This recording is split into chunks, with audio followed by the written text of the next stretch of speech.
Maggot of metal, rust and rot. Sith life draws breath, old life does not. During the time of the Old Republic, this Sith incantation gave life to a virus far more horrible than any the galaxy had seen before.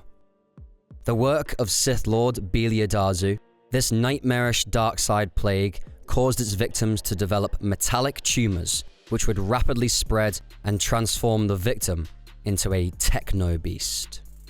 These abominations were best described as bloodthirsty cyborg zombies, and during this dark era of the Republic's history, Darzu built an army of them to spread the plague across the galaxy. Few fans know of the Technobeasts and the horrors they inflicted on the galaxy. Fewer still know how this scourge was finally stopped. In this video, we'll be telling the full story of these monsters of flesh and rust.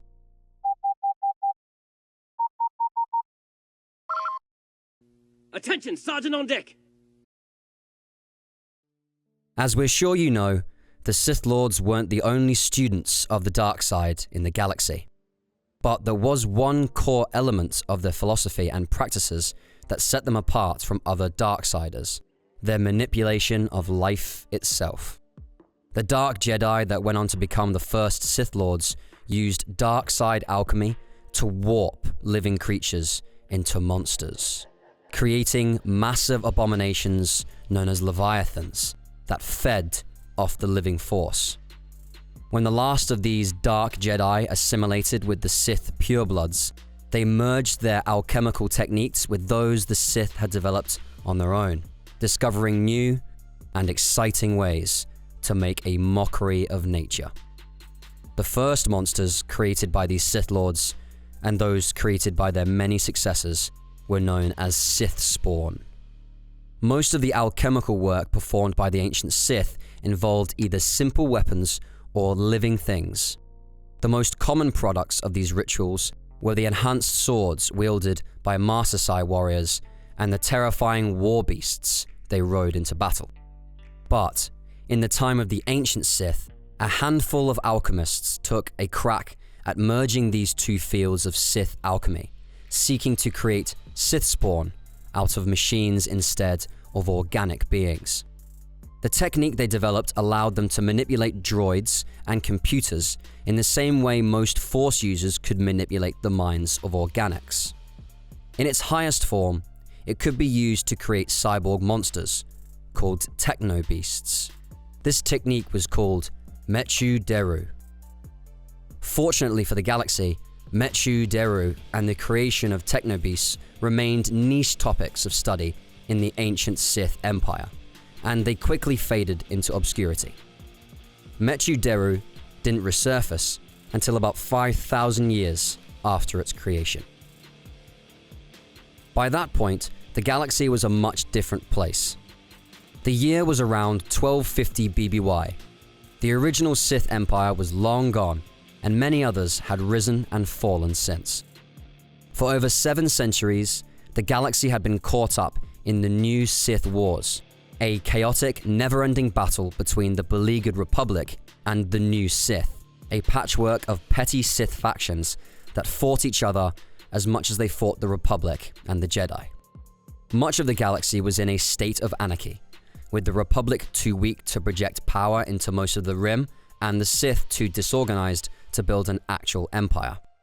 Many self-proclaimed Dark Lords of the Sith tried to take control of the new Sith during this time, and one of them was a Shi'ido changeling named Darzu. Darzu rediscovered mechu-deru, and she worked tirelessly in a secret lab to perfect it. The ancient Sith had succeeded in creating cyborg monsters, but that wasn't really anything apocalyptic by itself.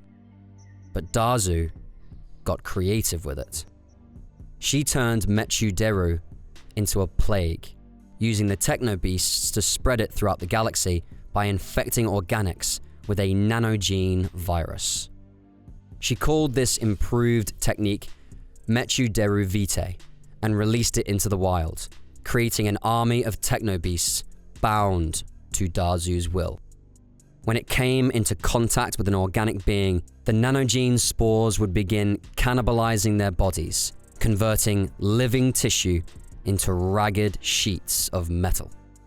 Metallic growths would form along the infected zone, which would rapidly spread up the body, instinctively making for the brain. Upon reaching the brain, the nanogenes would lobotomize the frontal lobe, destroying the victim's capacity for higher thought. Once this stage was reached, the infection was irreversible, and the victim became a shambling mechanical zombie. Technobeasts started out as cyborgs, grotesque mixtures of flesh and metal that struck terror into the hearts of all who saw them. Over time, however, their remaining flesh rotted away, leaving the Technobeasts little more than scrap metal animated by the dark side. Empty shells of what had once been sentient beings. Technobeasts were instinctively violent, and many developed built-in weapons as part of the transformation process. Some Technobeasts had saws and skewers instead of hands, while others had built-in blasters. They were driven by Darzu's will, and without her influence, they were mindlessly aggressive towards everything around them. Apart from their violent instincts, Technobeasts had an instinct to spread the plague. As part of the transformation process, Technobeasts developed pores that constantly spewed out more nanogenes. As the Technobeasts butchered their enemies, they replenished their ranks by converting the wounded. On the deep core world, Tython, a former Jedi haven that had since been laid waste by the power of the dark side, Darzu built a fortress and amassed an army of these Technobeasts, as well as a cadre of Sith assassins, allies, and apprentices. She named her Technobeast army the Metanacrons and unleashed them against the Republic, thus beginning a 20-year campaign of terror known as the Sictis Wars.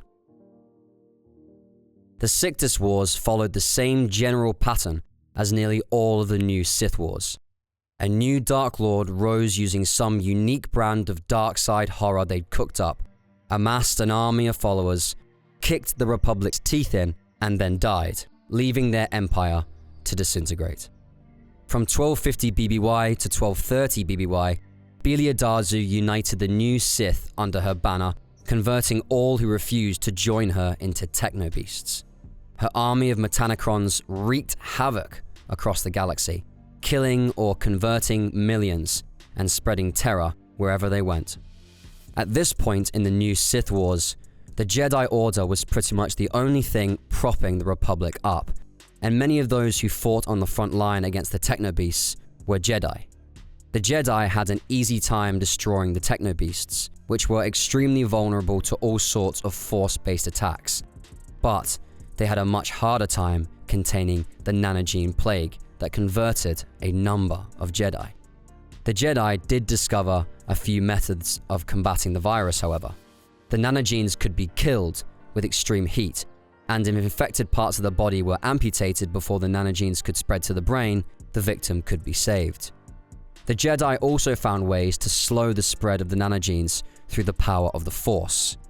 If done properly, this technique could halt the spread of the virus entirely and render the would-be victim immune to Darzu's disease.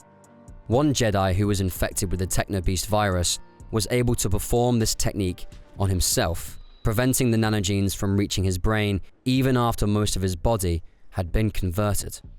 Since he was able to avoid the lobotomization stage, this Jedi was able to retain independent thought, even though he was pretty much entirely a Technobeast by that point.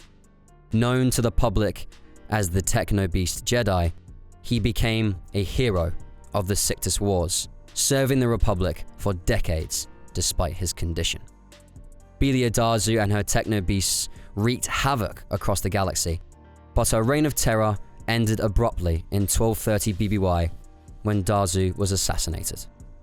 After Darzu broke an agreement with one of her allies, the Macrosa Order, the Macrosa goaded Darzu's apprentices into plotting to overthrow their master and helped them fatally poison her. With Darzu dead, the Metanacrons lost direction and were destroyed. As Darzu's armies were wiped out, her surviving apprentices and Sith allies turned on one another, battling for control of what was left of her empire. Once more, the new Sith crumbled into squabbling factions, waiting for another Dark Lord to restart the cycle. Technobeasts continued to see action throughout the rest of the new Sith Wars, but only in limited numbers. After the new Sith were destroyed at the 7th Battle of Ruusan, the Technobeasts were all but wiped out, with the only survivors being those left forgotten in Darzu's old stronghold on Tython. This last Technobeast army was finally scrapped 10 years later when Darth Bane looted the fortress, presumably rendering the Technobeasts extinct. We're sure the galaxy didn't miss them. Well, that was a pretty horrific one, wasn't it? But what do you think? Would you like to have even more nightmares about weird Star Wars legend stuff? If so, please feel free to post your thoughts in the comments below.